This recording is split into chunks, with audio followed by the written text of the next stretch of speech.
Maaring magaling tayo at marunong at maraming alam tungkol kay Jesus at sa katuruan sa ating pananampalataya, lalo na sa Biblia.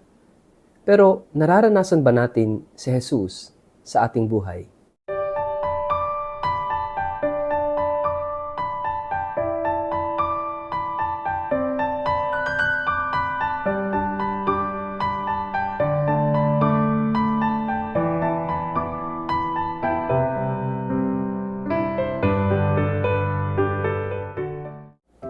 Ang mabuting balita ng Panginoon ayon kay San Juan. Nakita ni Felipe si Nathanael at sinabi niya dito, natagpuan na namin ang tinutukoy ni Moises sa kanyang isinulat sa aklat ng kautusan at gayon din ng mga propeta. Siya si Jesus na taga Nazaret na anak ni Jose. May mabuti bang maaaring magmula sa Nazaret? Tanong ni Nathanael. Sumagot si Felipe, halika at tingnan mo. Nang malapit na si Nathanael ay sinabi ni Jesus, masdan ninyo ang isang tunay na Israelita. Wala siyang anumang pagkukunwari.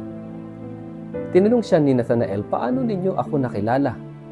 Sumagot si Jesus, bago ka pa tawagin ni Felipe, nakita na kita nang ikaw ay nasa ilalim ng puno ng igos. Sumagot si Nathanael, Rabay, kayo nga po ang anak ng Diyos. Kayo ang hari ng Israel.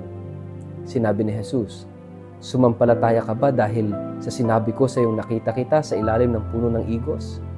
Higit pa riyan ang masasaksihan mo. At sinabi niya sa kanya, pakatandaan mo, makikita ninyong bukas ang langit at ang mga anghel ng Diyos ay manhik-manaog sa kinaroroonan ng anak ng tao. Ang mabuting balita ng Panginoon.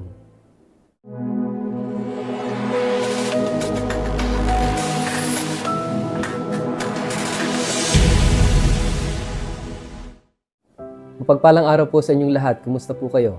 Ang atin pong word of the day ay encounter.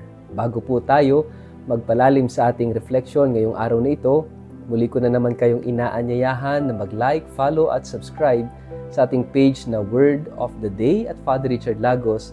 Ganun din po pakishare ang ating video ito sa inyong kapamilya, kamag-anak, kaibigan at mga kakilala sa social media para po sama-sama tayo sa pagpapalaganap ng salita ng Diyos sa mundo ng social media, lalo na ng kanyang mensahe ng pag-ibig at pag-asa.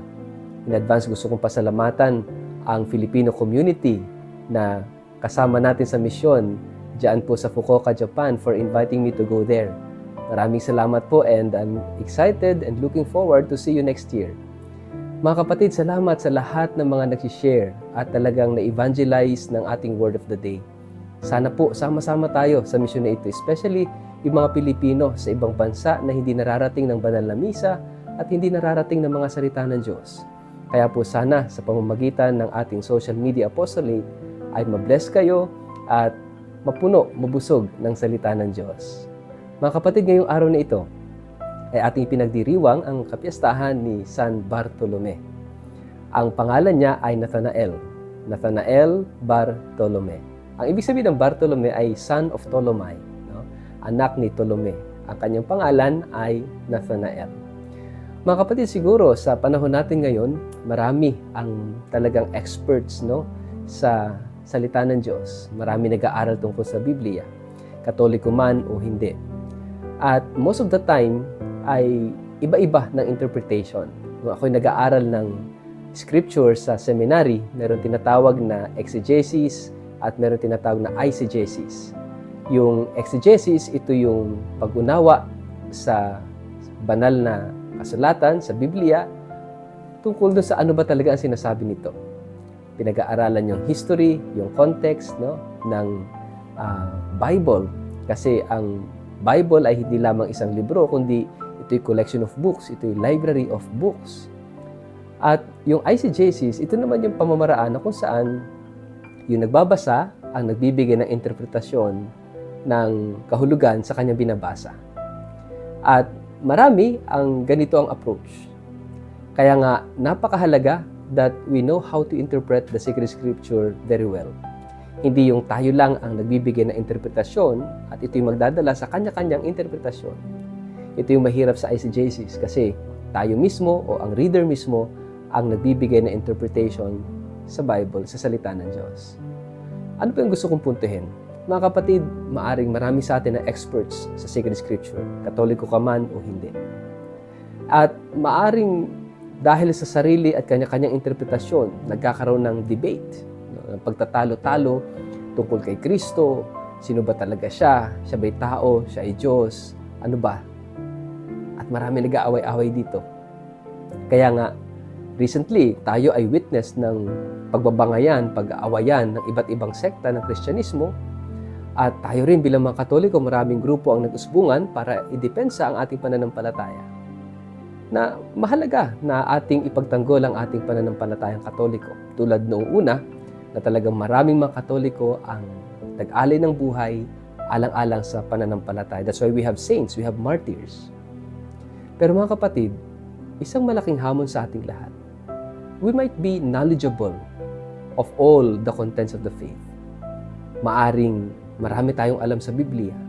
Maaring marami tayong alam tungkol sa ating Panginoong Jesus na ating napag-aralan sa mga libro.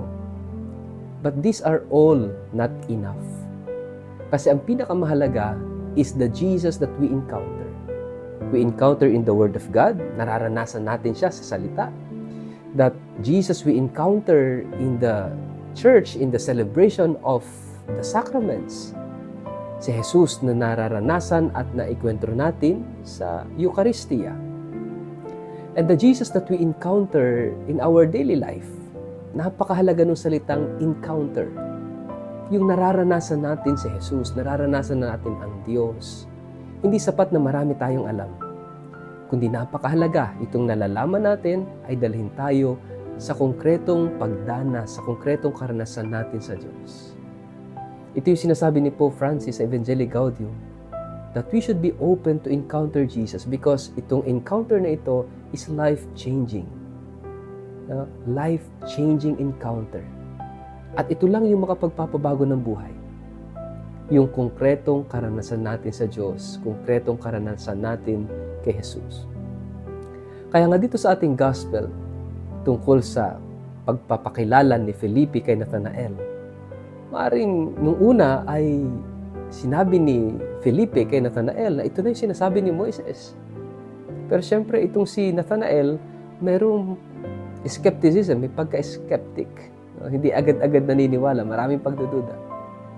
Pero ano yung sinabi, ano yung naging pamamaraan ni Felipe para makumbinsin niya itong si Nathanael? Anong sabi niya? Come and see. Halika at tingnan mo. It's an invitation to encounter Jesus. It's an invitation to get to know Jesus personally. At mga kapatid, yun yung napakahalaga. Sa buhay natin, maaring marami ka nang narinig, nalaman, nabasa tungkol sa Panginoon. But what is most important is our personal and renewed encounter with Jesus. Nararanasan ba natin siya araw-araw? Nararanasan mo ba siya sa iyong pagdarasal, sa iyong pagsisimba, sa iyong pagtanggap ng mga sakramento, sa iyong pagbabasa ng Biblia, sa iyong pakikitungo sa iyong kapwa, lalong-lalo na sa mga higit na nangangailangan, sapagkat sinasabi niya, kung anong gawin mo sa mga kapatid kong ito, ginawa mo sa akin. Mga kapatid, we encounter Jesus every day. But most of the time, our minds, our eyes, our hearts are closed. Kaya hindi natin siya nararanasan at hindi natin siya nakikita. But if we just open our eyes, especially the eyes of our hearts, at pakinggan yung invitation tulad ni Felipe, come and see. Halika, tingnan mo. We are all invited to encounter Jesus every day. And I tell you, one single encounter with Jesus can change your entire life. Mga kapatid, ito yung ating hilingin. Nawa, maranasan natin si Jesus ngayong araw na ito. Sa ngalan ng Ama at ng Anak at ng Espiritu Santo. Amen. Ama naming Diyos, naway maranasan ka namin araw-araw sa aming buhay.